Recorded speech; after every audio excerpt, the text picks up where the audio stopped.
अभी आप सुनने वाले हैं विक्रम और बेताल की कहानी का 16 भाग। विक्रम और बेताल की कहानियाँ बहुत ही रोचक और ज्ञानवर्धक होती हैं। इन्हें बच्चे और बूढ़े सभी बड़ी उत्सुकता के साथ सुनते हैं।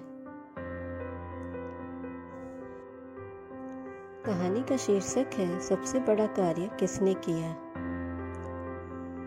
हिमाचल पर्वत पर गंधर्व नगर था, जहाँ राजा सिद्धार्थ शासन करता था। राजा के लड़के का नाम कैलाश था।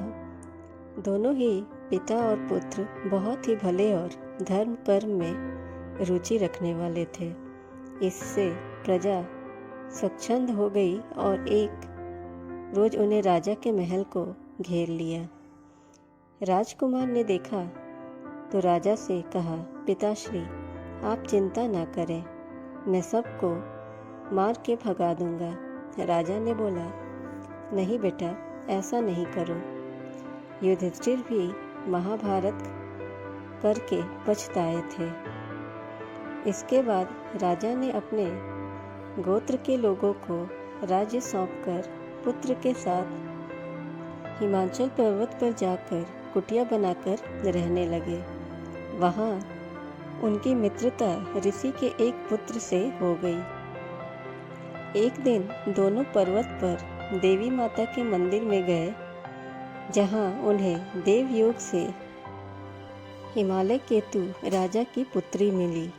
दोनों एक दूसरे पर मोहित हो गए। जब उनके पिता को पता चला तो उन्होंने अपनी पुत्री की विवाह कर दी। एक दिन कैलाश को पहाड़ पर एक सफ़ेद ढेर दिखाई दिया।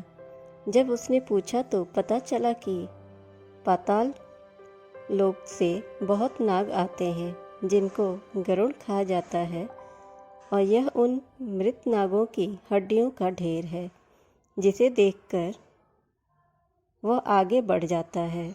कुछ दूर जाने के पश्चात उसे किसी की रोने की आवाज़ सुनाई देती है। जब वह पास जाता है तो वहाँ एक बुढ़िया माँ रो रही थी।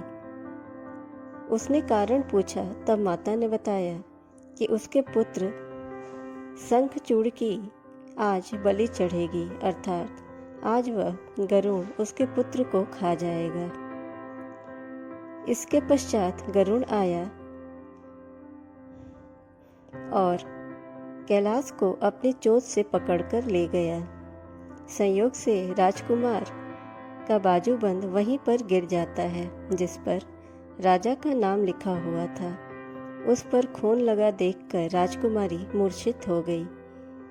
होश आने के पश्चात जब वह राजा रानी को सब पता चला, तब वह बहुत दुखी हुए और कैलाश को खोजने निकल गए। तभी उन्हें शंखचूड़ नाग मिला, जो गरुड़ को पुकार रहा था, हे गरुड़, तू इस इंसान को छोड़ दे और मुझे अपना भोजन बना ले। गरुड़ ने यह राजकुमार से पूछा, तुम कौन हो और अपनी जान क्यों दे रहे हो? तब कैलाश ने कहा, उत्तम पुरुष वही है जो हमेशा दूसरे की सहायता करता है। यह सुनकर गरुड़ प्रसन्न हुआ और राजकुमार से कहा, मैं तुम्हें वरदान देता हूँ कि जो तुम्हें चाहिए तुम वो मुझसे मांग लो। तब कैलाश ने प्रार्थना की कि वह सभी नागों को वापस जिंदा कर दे और उन्हें अपना राज्य भी वापस दिलवा दे। गरुड़ ने सभी नागों को जिंदा कर दिया और फिर कहा कि तुम्हें तुम्हारा राज्य भी मिल जाएगा। इसके बाद भी अपने नगर लौट आए। फिर नगर के लोगों ने राजा को वापस से राजगद्दी पर बैठा दिया। इतनी कहानी सुनकर बेताल बोला, हे राजन, बताओ इसमें सबसे बड़ा कार्य किसने किया? राजा ने कहा, शंखचूड़ ने। बेताल ने पूछा, कैसे? राजा विक्रम ने कहा, कैलाश क्षत्रिय जाति का था, इसलिए उसे प्राण देने का अनुभव था, लेकिन शंखचूड़ ने बिना प्राण देने के अभ्यास के होते हुए भी उसने अपनी जान की परवाह न करते हुए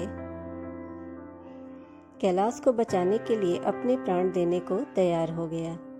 इतना सुनते ही बेताल बहुत खुश हुआ और राजा से बोला, राजन, तुम बहुत ही बुद्धिमान और धर्मात्मा हो, लेकिन तुमने अपनी नहीं बोलने की शर्त को भुला दिया। राजन, अब मैं चला। और बेताल वापस से पेड़ पर जा लटका। विक्रम और बेताल की अगली कहानी सुनने के लिए आप हमारे चैनल को सब्सक्राइब करें और नोटिफिकेशन बेल ज़रूर दबाएं ताकि हमारी अगली वीडियो आप तक पहुंच पाए। वीडियो को ज़्यादा से ज़्यादा लाइक एंड शेयर करें। Thanks for watching.